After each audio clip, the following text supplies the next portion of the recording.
श्रीहरि ने पुनः कहा, अब मैं भोग तथा मोक्ष प्रदान करने वाले योग को कह रहा हूँ। योगियों के द्वारा ध्यानगमय जो देव हैं, उन्हें ही ईश्वर कहा जाता है। हे महेश्वर, उनके लिए किए जाने वाले योग को सुने। यह योग समस्त पापों का विनाशक है। योगी को आत्मस्वरूप परमात्मा की स्वयं में इस प्रकार भावना, मैं ही विष्णु हूँ, मैं ही सभी का ईश्वर हूँ, मैं ही अनंत हूँ और मैं ही छह ऊर्मियों शोक मोह जरा मृत्यु क्षुधा एवं पिपासा से रहित हूँ। मैं ही वासुदेव हूँ, मैं ही जगन्नाथ और ब्रह्मरूप हूँ। मैं ही समस्त प्राणियों की शरीर में स्थित रहने वाला आत्मा और सर्वदेह विमुक्त परमात्मा हूँ। मैं ही शरीर धर्म से रहित क्षर समस्त प्रपंच अक्षर कूटस्थ चेतन भोक्ता से अतीत मन के साथ पांच इंद्रियों में मूल शक्ति रूप से स्थित मैं स्वयं अतीन्द्रिय इंद्रियों से अग्राह्य होता हुआ द्रष्टच श्रोता एवं प्राता गंध ग्रहण करने वाला है।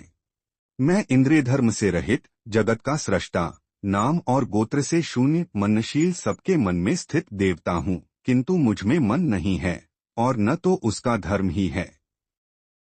मैं ही विज्ञान तथा ज्ञान स्वरूप हूँ।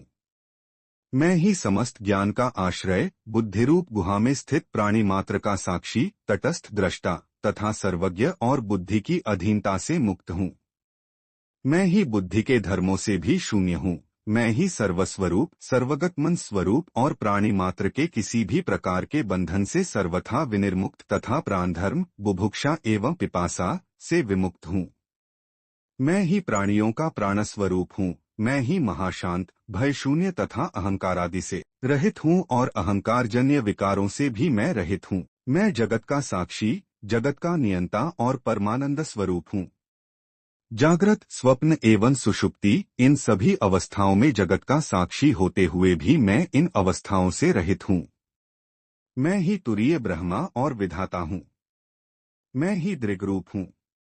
मैं ही निर्गुण मुक्त बुद्ध शुद्ध प्रबुद्ध अजर सर्वव्यापी सत्य स्वरूप एवं शिवस्वरूप परमात्मा हूँ। इस प्रकार जो विद्वान इन परमपद परमेश्वर का ध्यान करते हैं, वे निश्चय ही ईश्वर का सारूप्य प्राप्त कर लेते हैं, इसमें संदेह नहीं है।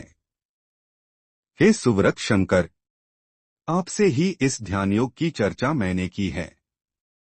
जो व्यक्ति सदैव इस ध्यान योग का पाठ चिंतन मनन करता है, वह विष्णु लोक को प्राप्त करता है। अध्यात्म